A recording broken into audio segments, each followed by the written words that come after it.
Spoiled sa Diyosawa. Paulo may bonggang birthday surprise kay Kimi. Funny, nagkagulo.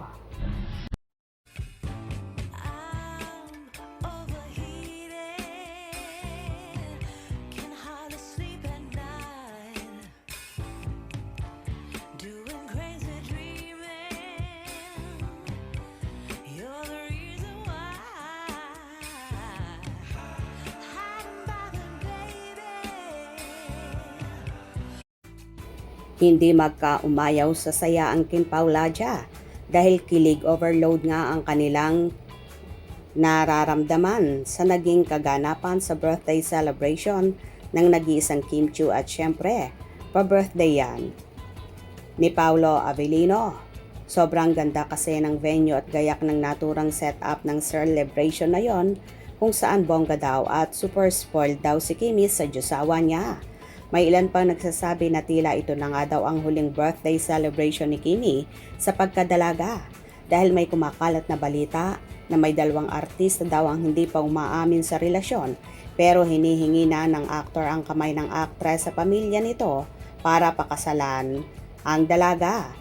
At sinasabi pa ng iba na baka daw year 2027 magaganap ang kasalan dahil ito daw ang pinaka-the best at lucky year para sa Kanpaw. The birthday girl. Halos himatayin naman ang mga fanay lalong higit ang mga bashers sa sweetness ng Kim Pao kung saan magkatabi pa sila at may mga larawan pa na kumalat na may hawak na champagne ng isang lalaki na kamay lang ang nakikita. Pero hinala ng marami ay kamay ito ni Paulo na tila nag-cheers sa birthday girl. Kitang-kita naman kay Kimi kung gaano kasaya at ninanamnam ang kanyang ika-36 na taon sa mundong ibabaw. Siyempre kasama ang kanyang loved ones at malalapit na mga kaibigan.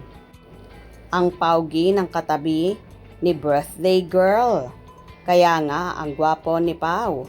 Ready na siya sa world tour. Spoiled sa ayuda for today. From Paris to Norway to real-time celebration. Pwede nang matulog ang mga anak ng Kim Pao. Ha ha ha ha. May another kilig pa tayong aabangan bukas. Thank you sa ayuda for Kim Pao fans from Milan, Italy. Thank you kay Mama Jake po dahil na-share niya sa atin. Happy to meet here for a pants sa lugar kung saan nag-start ang Kim Pao. Saan ka ba? Kasi nagpunta. Dito ang asap sa Milan, na-meet ko na sila si Kimi. Nayakap ko pa siya. Saan bansa ka ba? Dito lang po ako sa Pinas pero nakita ko na rin sila in person nung pumunta sila dito sa amin. Hoping and praying sana sa kasal nila makauwi rin ako next year. Uuwi talaga ako, mag-meet tayo dyan sa Pinas. Ang saya namin, sweet naman, overload talaga.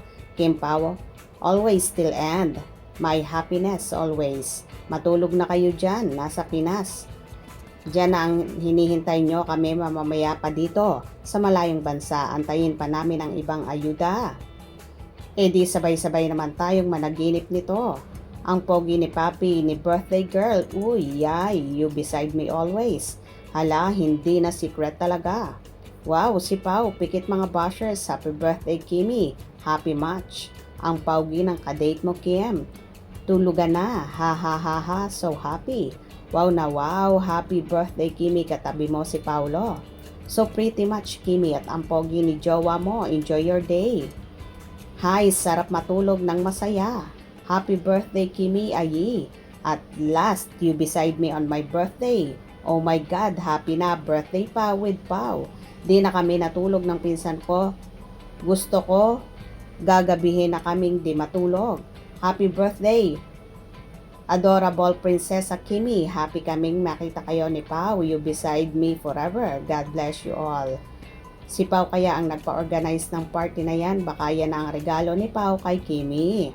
So pretty. Happy birthday, Kimi. Ganda happy. Kami with Papi Pau. Wow, tabi sila. Love you both. Oh, happy na naman lahat. Lalo kami mga seniors hindi pa inaanto. Kaya pala, hindi ako makatulog. Ang gwapo ni Pau makalaglag.